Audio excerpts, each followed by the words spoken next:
విచ్చేసినటువంటి గౌరవ ప్రజాప్రతినిధులు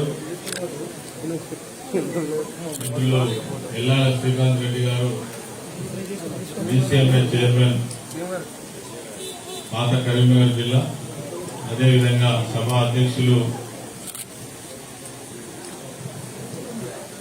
కరుణశ్రీ గారు, సోదరిమణి జడ్పీటీ సభ్యురాలు పద్మజ గారు, సోదరిమణి, అదేవిధంగా గ్రామ సర్పంచ్ గారు పెద్దలు జితేంద్రరావు గారు, పిఎస్సి చైర్మన్ మిత్రులు బలరాం రెడ్డి గారు, వెంకటరెడ్డి గారు, మా పక్క మండలంలో మార్కెట్ కమిటీ చైర్మన్ గా బాధ్యతలు నిర్వహిస్తున్నటువంటి మిత్రులు సుబ్బారెడ్డి గారు, మాజీ market committee chairman Eleti Krishnareddy గారు, అదేవిధంగా కోఆప్షన్ సభ్యులు సలాముద్దీన్ గారు, రైతు సంఘం అధ్యక్షులు పాకాల రాజయ్య గారు, రఫీ గారు, ఉప సర్పంచ్ సోదరిమణి లత గారు, అదేవిధంగా వేదికపైకి పిలవడంలో కొద్దిగా విస్మరించిన తెలియదు, మర్చిపోయినప్పటికీ కొంతమందిని ఇంకా పిలుచుకోవాల్సి ఉండే మిత్రుడు మాజీ market committee chairman Mohan Reddy గారు ఎక్కడెక్కడో కూర్చొని ఉన్నట్టున్నారు. మరి తప్పకుండా వేదికపైకి రావాలి, ఎందుకంటే మొన్నటి దాకా మీరే బాధ్యతలు వహించింది, ఆ బాధ్యత కూడా మీరే వాళ్లకు ఒప్పజెప్పాల్సినటువంటి అవసరం ఉంది. కాబట్టి ఎక్కడున్నా మిత్రులు గుర్రం మోహన్ రెడ్డి గారు తప్పకుండా వేదికపైకి రావాల్సింది వాళ్ళు కోరుకుంటూ, అదేవిధంగా ఈ కార్యక్రమానికి వచ్చినటువంటి ఒక చైర్ అయిపోయింది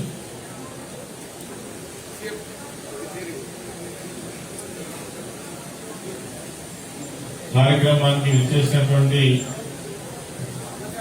మండల ప్రజాప్రతినిధులు అయినటువంటి గౌరవ సర్పంచులు, ఎంపీటీసీలు, అదేవిధంగా ఇతర బాధ్యతలలో ఉన్నటువంటి డైరెక్టర్లు, పార్టీ సేవలో అనేక బాధ్యతలు నిర్వహిస్తున్నటువంటి నాయకులందరూ, అదేవిధంగా బుచ్చిరెడ్డి గారి బంధువులు, మిత్రులు, ఆప్తులందరూ కూడా ఈ కార్యక్రమానికి రావడం జరిగింది. అదేవిధంగా మా పాత్రికేయ మిత్రులందరికీ కూడా ఈరోజు ప్రధానంగా బుచ్చిరెడ్డి గారు ఒక మంచి అనుభవం ఉన్నటువంటి నాయకులు, 30 సంవత్సరాలుగా ప్రజా జీవితంలో ఉంటూ గతంలో సర్పంచ్గా కావచ్చు, అదేవిధంగా ఇతర ప్రజానాయకుడిగా అపారమైనటువంటి అనుభవం ఉంది. ప్రజలతో నిత్యం సత్సంబంధాలు కొనసాగిస్తూ ప్రజల సమస్యలు, రైతుల సమస్యలు కులంకుశంగా తెలిసినటువంటి ఒక అనుభవం ఉన్నటువంటి నాయకుడిని మనం ఈరోజు మార్కెట్ కమిటీ చైర్మన్ గా నియమించుకోవడం చాలా సంతోషం. వారిపైన నాకు పూర్తి స్థాయిలో విశ్వాసం ఉంది. మరి రైతుల పక్షాన నిలబడి వారికి ఎటువంటి అవసరాలు వచ్చినా ఈ యొక్క మార్కెట్ కమిటీ ద్వారా పూర్తి స్థాయిలో బాధ్యత వహించి సేవలు అందించడంలో ఎక్కడ కూడా అలసత్వం వహించారు. ఎందుకంటే రైతులన్నా, ప్రజలన్నా, ప్రజానాయకులకు వారి యొక్క సమస్య పరిష్కరించిన తర్వాత ఉండేటువంటి ఆనందం ఏదైతే ఉందో అది వాళ్ళకే తెలుస్తుంది. ఒక సమస్యకు పరిష్కారం దొరికినాక పరిష్కరించినటువంటి నాయకుడు ఏ స్థాయిలోనన్నా కావచ్చు, ఆ ఆనందాన్ని వాళ్ళంతా ఎంత గొప్పగా ఆస్వాదిస్తారో నాతో పాటు అందరికీ కూడా తెలుసు. ఆ విధంగానే వారు 100% సక్సెస్ఫుల్ గా ఈ యొక్క మార్కెట్ కమిటీని నిర్వహిస్తారని నాకు పూర్తి విశ్వాసం ఉంది. మరి ఈ సందర్భంగా వారికి ప్రత్యేకమైనటువంటి శుభాకాంక్షలు తెలియజేస్తా ఉన్నాను. అదేవిధంగా ఇక్కడ నుంచి మనం ప్రతిపాదించవచ్చు మార్కెట్ కమిటీ చైర్మన్ గా, వైస్ చైర్మన్ గా, సభ్యులుగా. కానీ దీనికి పూర్తి స్థాయిలో ఆమోదం తెలిపి మరి వారు నియమించినటువంటి మా గౌరవ ముఖ్యమంత్రి కేసీఆర్ గారికి మీ అందరి పక్షాన, నా పక్షాన ప్రత్యేకమైన ధన్యవాదాలు తెలియజేస్తా ఉన్నాను. అదేవిధంగా ఈ వైస్ చైర్మన్ గా చొప్పరి చంద్రయ్య గారు, సీనియర్ టీఆర్ఎస్ పార్టీ నాయకుడు, పార్టీ ఉద్యమ సమయం నుంచి పార్టీ కోసం ఆర్నిసలు పనిచేసినటువంటి మిత్రుడు చంద్రయ్య గారు. అదేవిధంగా ఆయన గతంలో ఎంపీటీసీగా పనిచేసినటువంటి అనుభవం ఉన్నటువంటి వారు. తర్వాత ఇప్పుడు పార్టీలో కూడా వివిధ బాధ్యతలు నిర్వహిస్తా ఉన్నారు. వారితో పాటు మరి మేడం శ్రీనివాస్ కావచ్చు, అదేవిధంగా మంచర్ల లచ్చయ్య గారు, దేవి వీరేశం గారు, సోగాల కుమరేశం గారు, గుండా సత్యనారాయణ రెడ్డి గారు, సందవేన కుమరయ్య గారు, మహమ్మద్ భాబా గారు, అదేవిధంగా శ్రీమతి రేగుల లక్ష్మి గారు, అజ్మీరా తిరుపతి నాయక్ గారు, మిట్ట సత్యయ్య గారు, రాంసాని మహేష్ గారు, అదేవిధంగా దైత శ్రీనివాస్ గారు, ఇక్కడ పిఎస్సి చైర్మన్ గా ఉంటున్నటువంటి వారు తప్పకుండా ఈ కమిటీలో సభ్యులుగా ఉండాలి. కాబట్టి మరి బలరాం రెడ్డి గారు, అదేవిధంగా జిల్లా వ్యవసాయ అధికారి ప్రవీణ్ రెడ్డి గారు, అదేవిధంగా జిల్లా వ్యవసాయ శాఖ అధికారులు ఇద్దరు సభ్యులుగా ఉన్నారు. తర్వాత గ్రామ సర్పంచ్ గారు పెద్దలు జితేంద్రరావు గారు కూడా ఈ కమిటీలో బాధ్యులుగా ఉన్నారు. వీరందరూ కూడా ప్రత్యేకంగా గ్రామాలలో ప్రజలతో అనునిత్యం, రైతులతో అనునిత్యం సంబంధాలు కలిగి ఉన్నటువంటి వాళ్ళే. నాకు మీ కమిటీ పైన పూర్తి విశ్వాసం ఉంది. చైర్మన్ గారు, వైస్ చైర్మన్ గారు, సభ్యులందరూ కూడా ప్రజలకు, రైతులకు సేవలు అందించడంలో మీ వంతు పూర్తి స్థాయి సహకారాన్ని అందించి ఒక మంచి market committee, Dharmaram market committee అని పేరు తెచ్చుకునే విధంగా పనిచేయాలని, ఆ కీర్తిని, ఆ ప్రతిష్టను మిమ్మల్ని నియమించినటువంటి మన అధినేత కేసీఆర్ గారికి ఆ పేరును తీసుకొచ్చే విధంగా మీరు పనిచేస్తారని, రైతుల పక్షాన మీకు మంచి అభినందనలు అందే విధంగా పనిచేయాలని నేను ఈ సందర్భంగా కోరుకోవడం జరుగుతూ ఉంది. అదేవిధంగా ఇది గతంలోనే ఒక పెద్ద వ్యవసాయ మార్కెట్. సరే, ఇప్పుడు బైఫర్కేషన్ అయిన తర్వాత కొంత దూరకెళ్లి చీలిపోవడం, కొంత కమిటీ పరిధి తగ్గినప్పటికీ ఇప్పటికే నాకు తెలిసి వేలాది మంది రైతులు మరి మీ కమిటీ పరిధిలో ఉన్నారు. వారికి ప్రతి సంవత్సరం ఏదైతే రైతులు పంట సమయంలో వాళ్ళకి కావాల్సినటువంటి అవసరాలు, అదేవిధంగా ధాన్యం కొనుగోలు విషయంలో మీరు నిర్వహిస్తున్నటువంటి ప్రత్యేక బాధ్యత కూడా మరి తప్పకుండా పెరుగుద్దని ఈ సందర్భంగా మనం చేస్తూ ఒక మాట అయితే మనం చెప్పుకోవచ్చు. ఏదైతే ఈ రోజు మనం ఈ మార్కెట్ కమిటీ ఇక్కడ ఒక్క దగ్గరనే కాదు, ఇలా ధర్మారం కూడా మళ్ళీ రిన్యూవల్ చేసినాము. వాళ్ళు కూడా లంచ్ తర్వాత వాళ్ళు కూడా ప్రమాణ స్వీకారం ఉంది. కానీ రాష్ట్ర వ్యాప్తంగా చూసినట్టయితే ఒకప్పుడు, అంటే తెలంగాణ రాష్ట్రం ఏర్పడక ముందు సమైక్య ఆంధ్రప్రదేశ్ లో ఈ మార్కెట్ కమిటీలు ఉన్నప్పుడు, మార్కెట్ కమిటీలు కావచ్చు, లేదంటే ఈ పిఎస్సిఎస్ కావచ్చు, అంటే సింగిల్ విండోలు కావచ్చు, అంటే పూర్తి నిర్వీర్యం అయిపోయి ఒక అలంకారం కోసం ఉన్నటువంటి పరిస్థితి మనం చూసినాం. దాదాపు ఆ ఆఫీస్ స్థానం కూడా తీయనటువంటి పరిస్థితి చూసినాం. ఏదో పేరుకు నియమించి వాళ్లకు పని పాట లేనటువంటి పరిస్థితి నల్లారా చూసినాం. అసలు మేము ఎందుకు ఎన్నికైనాము అనేటువంటి పరిస్థితి ఆనాడు ఉన్నటువంటి సింగిల్ విండో అధ్యక్షులకు కావచ్చు, లేదంటే మార్కెట్ కమిటీ చైర్మన్లకు కావచ్చు, ఒక డమ్మీ పోస్ట్ కింద ఉన్నటువంటి ఈ పదవులు ఏవైతే ఉన్నాయో, ఈ రోజు ఈ అవకాశం రావడం వల్ల రైతులకు ప్రత్యక్షంగా సేవ చేసేటువంటి ఒక గొప్ప అవకాశం తమ చేతికి రావడం అనేటువంటిది చాలా సంతోషం. ఆ విధంగానే మరి తెలంగాణ రాష్ట్ర ప్రభుత్వం కూడా, మీ అందరికీ కూడా తెలుసు, చాలా మంది మన వాళ్ళు మాట్లాడారు. తెలంగాణ వచ్చిన తర్వాత ఒకే ఒక అంశం పైన మన ముఖ్యమంత్రి గారు దృష్టి సాధించారు. తెలంగాణ రాకముందు ఏ విషయంగానైతే మనం బాధపడ్డాం, ఏ విషయంగానైతే తెలంగాణ రైతాంగం చాలా ఇబ్బంది పడ్డదో వాటి మీదనే మొదలు ఫోకస్ చేసి వాటి పరిష్కారం కోసం పూర్తి స్థాయిలో మరి శాశ్వత పరిష్కారం చూపించినటువంటి విషయం మనకు తెలుసు. కరెంటు విషయం చాలా దారుణంగా ఉన్నటువంటి పరిస్థితి తెలంగాణలో. కానీ తెలంగాణ వచ్చినాక అతి తక్కువ సమయంలో 6 నెలలు దాటక ముందే 9 గంటల గ్యారంటీ పవర్ ఇచ్చి 2 సంవత్సరాలు దాటక ముందు ఈ రోజు 24 గంటల పవర్ ఇస్తున్నటువంటి ఏకైక రాష్ట్రం తెలంగాణ రాష్ట్రం దేశంలో అని మనం గర్వంగా చెప్పుకునేటువంటి రోజు వచ్చింది. దీనికి కారణం తెలంగాణ రాష్ట్రం రావడం, మన ముఖ్యమంత్రి కేసీఆర్ గారు లాంటి ఉద్యమ నాయకులు మరి ముఖ్యమంత్రిగా ఉండడం వల్ల ఇవన్నీ మనం సాధ్యమైన అనేటువంటి విషయాన్ని ఈ సందర్భంగా నేను తెలియజేస్తాం. అంటే రైతును కేంద్రంగా చేసుకుని పనిచేయడం జరిగింది. 180% మంది భూమి మీద ఆధారపడి జీవించేటువంటి వాళ్ళు రైతులు కాబట్టి, పంటలు తీసేటువంటి వాళ్ళు కాబట్టి మరి వాళ్ళ యొక్క శ్రేయస్సే ఈ ప్రభుత్వానికి ముఖ్యం. వాళ్ళకు కావాల్సినటువంటి సౌకర్యాలు చేయడమే ఈ ప్రభుత్వానికి ముఖ్యం.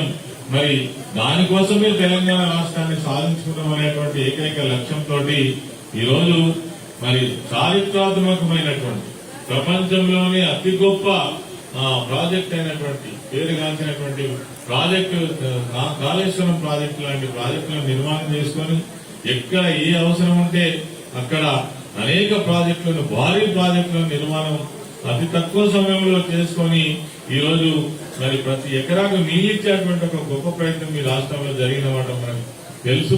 అందుకే ఇప్పుడు ఇంతకుముందు మా డిప్యూటీ సోదరిమని చెప్పినప్పుడు ఇంత కొంచెం పూడిగా తీస్తే నీళ్లు వచ్చే పరిస్థితి, మరి ఒకప్పుడేమో నీళ్లు లేని పరిస్థితి, నీళ్లు లేక అల్లాడినటువంటి పరిస్థితి, బోర్ల మీదనే బావుల మీదనే మరి కరెంటు మీదనే ఆధారపడి వ్యవసాయం చేసినటువంటి తెలంగాణ రైతాంగం ఇవాళ ఎక్కడికి పోయినా నీళ్లు జాలొస్తున్న పరిస్థితి.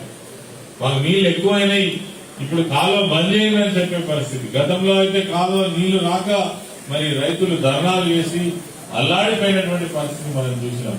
అంటే ఎంత సమయంలో ఎంత అభివృద్ధిని మనం సాధించుకున్నామనేది దీన్ని బట్టి చెప్పచ్చు. అంతేకాకుండా ఒక కరెంట్ ఇచ్చో నీళ్ళు ఇచ్చో గాలికి వదిలిపెట్టలే ముఖ్యమంత్రి కేసీఆర్ గారు. దానికి సపోర్ట్ గా రకరకాల కార్యక్రమాలను తీసుకొచ్చింది. రైతు బాగుంటే రాజ్యం బాగుంటుంది, రైతు బాగుంటే ఆ ప్రాంతం బాగుంటుందనే లక్ష్యం మా ముఖ్యమంత్రి గారికి తెలుసు. కాబట్టి వాళ్ళు ఎక్కడ కూడా అప్పుల పాలు కావద్దు, దేనికోసం ఇబ్బంది పడద్దు అని ఒక్కొక్క సమస్య మీకు ఇలా ఇది సందర్భం కాబట్టి చెప్పుకోవాల్సినటువంటి అవసరం ఉన్నది. ఈరోజు ఈ రాష్ట్రంలో గతంలో నీటి తీరువా పన్ను ఉండే, ఇక్కడ ఉన్న రైతులందరికీ తెలుసు.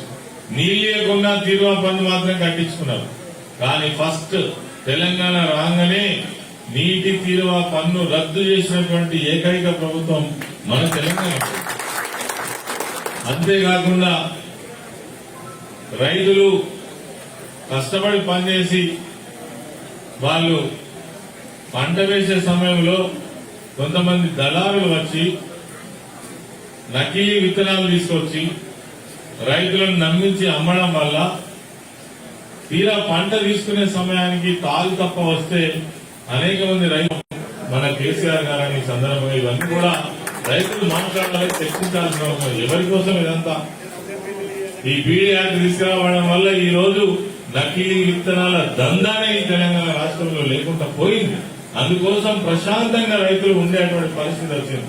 ఇలా యూరియా అందించే విషయంలో కావచ్చు, మీకు కావలసినటువంటి విత్తనాలు అందించే విషయంలో కావచ్చు, అదేవిధంగా కొనుగోలు విషయంలో కావచ్చు, ఎంత క్లారిటీగా మన ప్రభుత్వం ఉన్నదో రైతులకు తెలుసు. గతంలో అయితే మనం ధాన్యం అమ్మినాక 10 రోజులు, 20 రోజులు, నెల రోజులు, ఇంకా అవతలి ప్రభుత్వాలు అయితే 6 నెలలు, సంవత్సరం దాకా బిల్లులు రానటువంటి పరిస్థితి మనం చూసినాం. కానీ ఈ సంవత్సరం అయితే 2 రోజులలో మీ అకౌంట్ లో డబ్బులు పడ్డాయి. అవునా కాదా? ఒక్కసారి చెప్పాలి. 2 days లో దీంట్లో ఉన్న మర్మం ఏందో మీకు తెలుసా? ఈ డబ్బులు 2 రోజులలో ఎక్కడికి వెళ్ళబడుతున్నాయో తెలుసా? ఫస్ట్ ఒక విషయం మీరు గమనించాలి. విషయం తెలుసుకోవడం మాత్రం మా రైతులకు అవసరం. ఎందుకంటే ఈ కొనుగోలు బాధ్యత ఎవరిది? కేంద్రంలో ఉన్నటువంటి ఎఫ్సిఐ ద్వారా కేంద్రం ధాన్యం సేకరణ చేయాలి. ధాన్యం సేకరణ చేసేది ఇలా కొత్తగా చేస్తారు. 1964 సంవత్సరం నుంచి 67 సంవత్సరం నుంచి ఎఫ్సిఐ పుట్టిన కానుంచి ధాన్యం కొనుగోలు చేస్తారు. పెద్ద దేశం కాబట్టి ఎక్కడ కూడా ఆహార ఇబ్బందులు జరగొద్దు, కరువు కాటకాలు రావద్దు, వాటిని నిల్వలు ఉంచాలనే ఉద్దేశంతో ఆనాడు ఎఫ్సిఐ పుట్టింది. ఆనాటి నుంచి ఈనాటి వరకు కూడా ఎఫ్సిఐ ధాన్యం సేకరణ చేస్తారు. అయితే దీన్ని నేను చెప్పబోయే విషయం ఏంటంటే, సేకరించినటువంటి ధాన్యం ఏదైతే ఉందో రాష్ట్ర ప్రభుత్వం ద్వారా సేకరిస్తుంది. మనము కొనుగోలు చేసి మన దగ్గర వ్యవస్థ ఉంది కాబట్టి ఇటు మహిళా సంఘాల ద్వారా కావచ్చు, లేదంటే సొసైటీల ద్వారా కావచ్చు, వడ్లు కొని కేంద్రానికి ఒప్పజెప్పే బాధ్యత మాత్రమే రాష్ట్ర ప్రభుత్వానికి. ఈ ఒప్పజెప్పిన తర్వాత దీనికి ఈ డబ్బులు మొత్తం చెల్లించాల్సింది కూడా ఎఫ్సిఐ కేంద్ర ప్రభుత్వం నుంచి రావాలి. కానీ ఆ డబ్బులు వచ్చేసరికి నేను ఖచ్చితంగా చెప్తున్నా 6 నెలల నుంచి సంవత్సరం పడుతుంది. ఆ విధంగా రైతులు ఇబ్బంది పడద్దనే ఉద్దేశంతో మన ముఖ్యమంత్రి గారు వచ్చిన తర్వాతనే రైతుల పక్షాన 25,000 నుంచి 30,000 కోట్ల రూపాయలు బ్యాంకు నుంచి రుణం తీసుకొని వెంటనే రైతుల యొక్క ఖాతాలలో వేసేటువంటి కార్యక్రమం తెలంగాణ రాష్ట్రంలో స్టార్ట్ అయింది. అందుకోసమే మీకు 2 రోజుల 3 రోజుల పైసలు ఎందుకు వస్తున్నాయంటే అందుకే వస్తున్నాయి. మరి దీని వెనుక ఉన్న శ్రమ ఏంటిది అని అంటే, రైతులు మళ్ళీ తిరిగి అప్పుల పాలు కావద్దు, బ్యాంకుల దగ్గరికి పోవద్దు, ఆసాం దగ్గరికి పోవద్దు, పంట వేసే నాటికి ఆయన పైసలు ఆయన చేతిలో ఉండాలి, వరిధాన్యం అమ్మిన తర్వాత ఆయన పైసలు ఆయన చేతిలో ఉండాలనేటువంటి ఒక గొప్ప ఆలోచన, ఒక గొప్ప ఉద్దేశంతో మన ముఖ్యమంత్రి గారు చేసింది. దీనివల్ల జరిగే రాష్ట్ర ప్రభుత్వానికి కూడా బరువెంతనో మీకు తెలిసి ఉండాలి. 800 నుంచి 1000 కోట్ల రూపాయలు మన వడ్డీ కడుతుంది ప్రభుత్వం బ్యాంకులకి. ఎందుకోసం? రైతులకు సకాలంలో డబ్బులు అందాలి. నిజంగానే కేంద్ర ప్రభుత్వం ఇచ్చేదాకా మీరు చూస్తే మన కనుక 6 నెలలకు కూడా మన అకౌంట్ లో డబ్బులు రావాలనే సంగతి రైతు సోదరులు గమనించాల్సిన అవసరం ఉన్నది. అందుకనే రైతు కేంద్రంగానే మరి ఈ ప్రభుత్వం పనిచేసింది. ఉదాహరణకు మళ్ళీ ఈ ఫెసిలిటీ చేయడంతో పాటు రైతు బంధు లాంటి కార్యక్రమం ఎంత గొప్ప కార్యక్రమం. వారికి పంట వేసుకునే సమయంలో డబ్బులు ఉన్నాయి, మళ్ళీ ఎక్కడికో అప్పులకు పోతారనే ఉద్దేశంతో ఒక గొప్ప కార్యక్రమం ఇది. దేశంలోనే ఇలా సంచలనం సృష్టిస్తున్నటువంటి కార్యక్రమం రైతు బంధు కార్యక్రమం. ఇలా దేశంలో ఉన్నటువంటి రైతులు ఎక్కడ ఏ రాష్ట్రంలో ఉన్నా వాళ్ళు అడుగుతున్నారు, మాకు తెలంగాణ లాంటి ఒక రైతు బంధు పథకాన్ని ఎందుకు పెట్టరు? తెలంగాణలో ఇచ్చినట్టు 24 గంటల కరెంటు మాకెందుకు ఇయ్యరు? తెలంగాణ రాష్ట్రంలో ఒక రైతు చనిపోతే 5 లక్షల రూపాయల బీమా సౌకర్యం కల్పిస్తున్నారు కదా, మాకెందుకు ఇయ్యరు అనేటువంటి డిమాండ్ ఈరోజు దేశం మొత్తంలో మన బార్డర్ రాష్ట్రాలలో అయితే ఇమీడియట్ గా ఉన్నది. మీకు ఈ సందర్భంగా ఒక మాట చెప్పాల్సిన అవసరం ఉన్నది. ఇటు కర్ణాటక కావచ్చు, మహారాష్ట్ర కావచ్చు, ఛత్తీస్గఢ్ కావచ్చు, ఈ రాష్ట్రాలలో పరిస్థితి ఏంటంటే బార్డర్ కలిసే ఉన్నది. దాదాపు వాళ్ళు వచ్చి ఏం చేస్తున్నారంటే మన దగ్గర 24 గంటల కరెంటు, 1 కిలోమీటర్ దూరంలో, 1/2 కిలోమీటర్ దూరంలో 4 గుంటలు 2 గుంటల భూమి కొని అక్కడ బాయిలవి ఆ కిలోమీటర్ మందం 1/2 కిలోమీటర్ మందం పైప్ లైన్ వేసుకొని ఈరోజు వాళ్ళ రాష్ట్రానికి 24 గంటల కరెంటు వాడుకుంటున్న సంగతి మరి ఆ రాష్ట్రంలో సంచలనం అవుతుంది ఇదంతా. ఎందుకంటే మన బార్డర్లో బావి ఉంటుంది, ఇక్కడ మోటారు పంపు మోటార్ ఇక్కడ ఉంటుంది, ఇక్కడ ఫ్రీ కరెంటు 24 గంటలు, అక్కడనేమో కరెంటు లేదు. ఇక మరి బడాయి కొట్టేది ఎట్లా అంటే ఆడ ఎవరు ప్రభుత్వం ఉన్నదంటే మన కర్ణాటకలో బీజేపీ ప్రభుత్వం ఉంది, కరెంటు రాదు. మన దగ్గరనేమో 2 గుంటలు కొనుక్కొని ఈయన బాయిదని ఆడ 24 గంటల కరెంటు వాడతారు. అంటే ఇంత మరి అడ్వాన్స్ గా మనం ముందుకు పోయినాం అనే విషయాన్ని రైతులకు గమనించాల్సిన అవసరం ఉంది. అదేవిధంగా ఈరోజు భూ సమస్యల పరిష్కారం. భూ సమస్య ఉంటే రైతుకు నిద్ర పడుతుందా? పట్టదమ్మా. నేను చెప్తాను కదా, నీకు 3 ఎకరాల భూమి ఉన్నది, 2.5 చూపిస్తాను అనుకో రికార్డు, ఏడబోయింది ఏమైంది? నా భూమి 3 ఎకరాల భూమి ఉంటే ఈ 1/2 ఎకరం ఏడబోయింది? తెల్లారితే లేచి తహసీల్దార్ ఆఫీస్ పోవు, ఏమైనా అంటే ఆయన దగ్గర సమాధానం రాదు. వీఆర్ఓ చెప్తే చేద్దాం అని అంటాడు, లేదంటే ఇంకోటి మాట్లాడుతుంటాడు. అంటే సమస్య ఉంటే రైతుకు నిద్ర పట్టదు. భూ సమస్యలు ఈ రాష్ట్రంలో ఉండద్దని మొట్టమొదలు ఒక చారిత్రాత్మక నిర్ణయం తీసుకొని ధరణి లాంటి ఒక ప్రోగ్రాం తీసుకువచ్చి ఇక్కడ ఉన్నటువంటి కోట్లాది ఎకరాల భూమిని పూర్తి స్ట్రీమ్ లైన్ చేసి ఒకరి భూమిలో ఒకరి ఏలు పెట్టేటువంటి పరిస్థితి లేకుండా, ఇంతకుముందు ఏముండే తహసీల్దార్ ఎవరికి ఇష్టం ఉంటే వాళ్ళకి రాసే పరిస్థితి ఉండే, వీఆర్ఓ అనేది ఎవరికి ఇష్టం ఉంటే వాళ్ళకి రాసే పరిస్థితి ఉండే. ఇవాళ బ్రహ్మ దేవుడు కూడా ఒకరి భూమి ఇంకొకరి భూమికి రాసే అవకాశం లేకుండా చేసినటువంటి సంగతి మనకు. అంతేకాకుండా రిజిస్ట్రేషన్ సంగతి ఏంటి, ఎక్కడి వాళ్ళే మనలు ఇంతకుముందు సుల్తానాబాద్, అంతే కదా, సుల్తానాబాద్ కదా, సుల్తానాబాద్ పోవాలి. ఎకరం కొన్నా 2 ఎకరాలు కొన్నా సుల్తానాబాద్ కు రిజిస్ట్రేషన్ పోవాలి. పోయేటప్పుడు వట్టిగానే పోతారా, వట్టిగానే వేస్తారా? వట్టిగా పోతారా, వట్టిగా వేస్తారు? నిజం చెప్పండి. వట్టి ఎవరు వట్టిగా రాదు.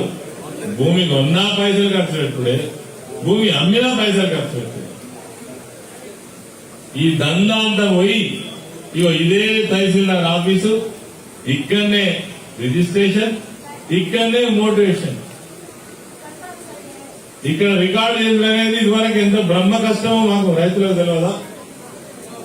రిజిస్ట్రేషన్ చేయించుకున్నాడు ఒక ఎత్తు అయితే, దాన్ని రికార్డు చేయించుకున్నాడు అనేది ఒక పెద్ద సవాల్.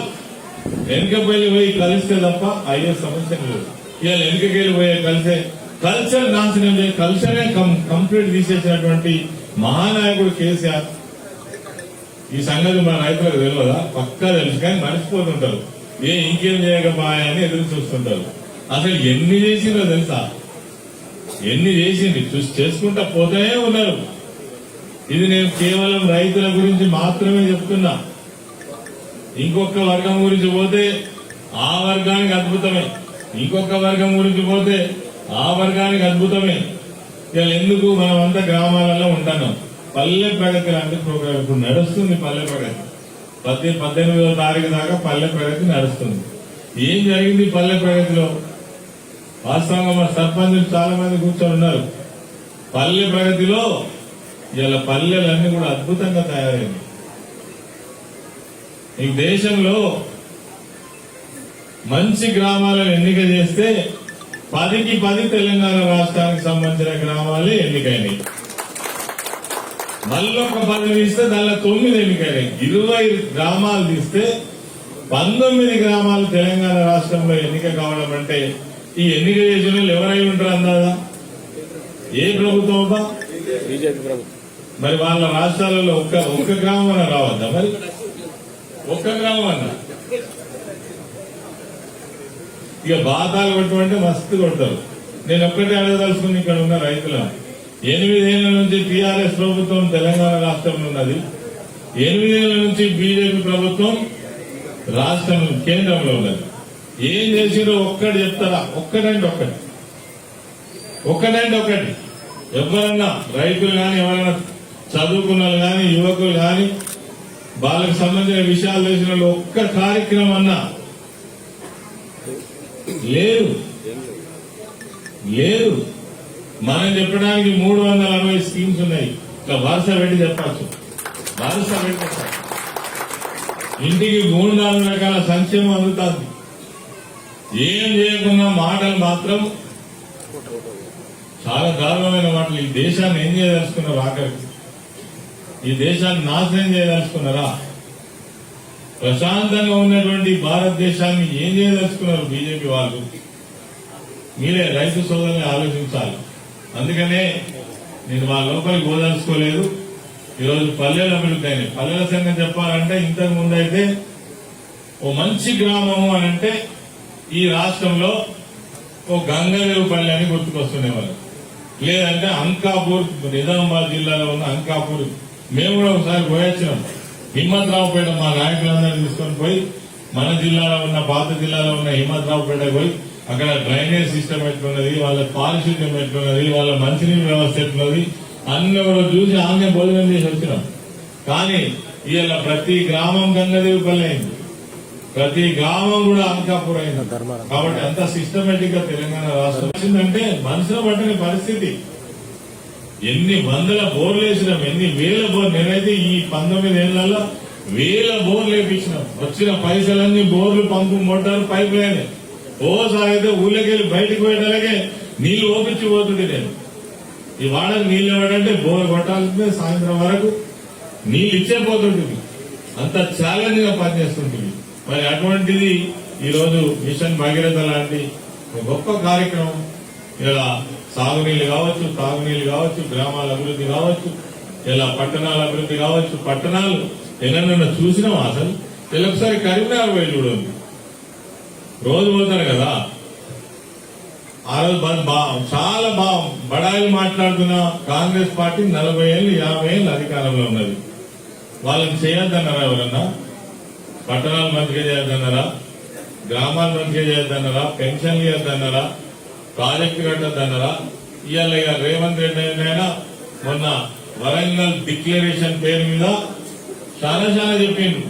అయ్యా మాకంటే ముందు 10 ఏళ్ళు ఉన్నది మీరే, గానాడు ఎందుకు మీకు సోయి లేదు, ఇలా మేము చేస్తుంటే మీకు యాదికి వస్తున్నాయా? ఇది రైతులు ప్రశ్నించాల్సిన అవసరం ఉన్నది. ఎవరో మాట్లాడాల్సిన అక్కర లేదు. కాబట్టి ఆ రోజు ఎందుకు వేయలేదబ్బా కరెంటు? మీ చేతిలోనే ఉండే కదా. కేసీఆర్ గారికి 6 నెలలనే ఎట్లా చేయాల్సింది, మీకు 60 ఏళ్ళలో ఎందుకు చేయాలని ఎందుకు ఇయ్యాలి మనం అడగాల్సిన అవసరం ఉన్నది. 60 ఏళ్ళు సంపక తిన్నారు కాదు మనను. ఇవాళ డిక్లరేషన్ చేస్తారట, ఏం చేస్తారు?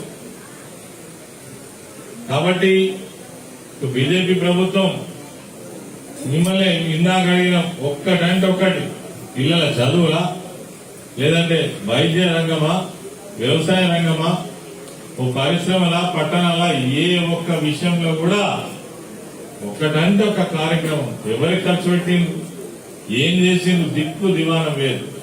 40-50 ఏళ్ళు వాళ్ళు నాశనం చేసిండు.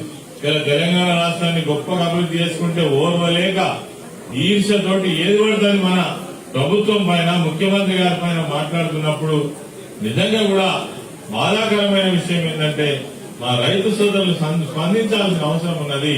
ఏది నిజం, ఏది అబద్ధం, ఏది వాస్తవం, ఏది అవాస్తవం చెప్పాల్సిన అక్కర లేదా మనకు తప్పకుండా ఉన్నది. అటువంటి బాధ్యత తీసుకోవాల్సిన అవసరం కూడా రైతు లోకానికి ఉన్నది. ఎందుకంటే మంచి ప్రభుత్వం ఉంటే, మంచి నాయకులు ఉంటే ప్రజలకు మేలు జరుగుతుంది, ప్రాంతానికి మేలు జరుగుతుంది, అభివృద్ధి మన కళ్ళ ముందర కనబడుతుంది. వేరే నాయకులకు ఆ కన్సర్న్ ఉండదు. తెలంగాణ తెచ్చినటువంటి తెలంగాణ రాష్ట్ర సమితికి మాత్రమే, మన ముఖ్యమంత్రి కేసీఆర్ గారికి మాత్రమే ఆ తపన ఉంటదనే విషయాన్ని గుర్తుపెట్టుకోవాల్సిన అవసరం ఉంది. ఏ విషయం చూసినా ఒక అద్భుతం, బ్రహ్మాండం. ఇలా మన డైనమిక్ నాయకులు, యువ నాయకులు కేటీఆర్ గారు ఉన్నారు. పట్టణాభివృద్ధి శాఖ మంత్రిగా, ఐటీ శాఖ మంత్రిగా బాధ్యతలు తీసుకున్నాక ఒక్కొక్క పట్టణాన్ని, అందుకే ఇందాక కరీంనగర్ పేరు తీసుకుని నేను ఇలా కరీంనగర్ తీసుకో, పెద్దపల్లి తీసుకో, గోదావరి తీసుకో, నీ 4 రోజులు అయితే మా ధర్మపురి తీసుకో, జగిత్యాల తీసుకో, కొరుట్ల, మెట్టుపల్లి, ఏ పట్టణమైనా తీసుకో, పచ్చదనంతో అన్ని సౌకర్యాలతో కలకలలాడుతున్నటువంటి పట్టణాలు ఈరోజు.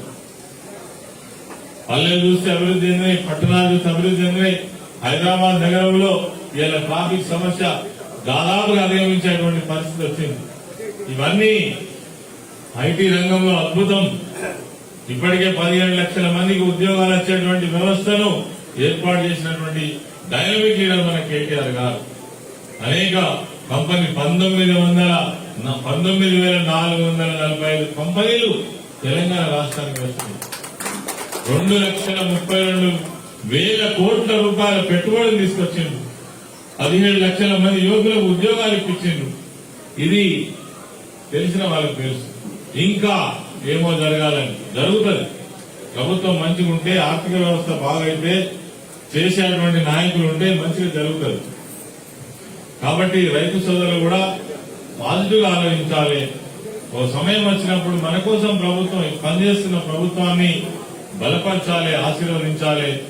మంచి నాయకుల కోసం అండదండగా ఉండాల్సినటువంటి ఆలోచన చేయాల్సిన అవసరం ఉందని నేను మా రైతు సోదరులందరూ కూడా కోరుకోవడం జరుగుతా ఉంది. సరే, ఇప్పటికే చాలా ఆలస్యమైంది. మరొకసారి మిత్రుడు బుచ్చిరెడ్డి గారికి, అదేవిధంగా మా చుప్పరి చంద్రయ్య గారికి, డైరెక్టర్లందరికీ కూడా ప్రత్యేకమైన అభినందనలు తెలియజేస్తూ, మరి మీరు బ్రహ్మాండమైనటువంటి మా పాలన కొనసాగించి రైతు సోదరులకు అండదండగా ఉండాలని మరొకసారి కోరుకుంటూ ఈ కార్యక్రమానికి ఇచ్చేసినటువంటి ప్రతి ఒక్కరికి కూడా మరి ప్రత్యేక ధన్యవాదాలు తెలియజేస్తూ అందరికీ నమస్కారం, ధన్యవాదాలు.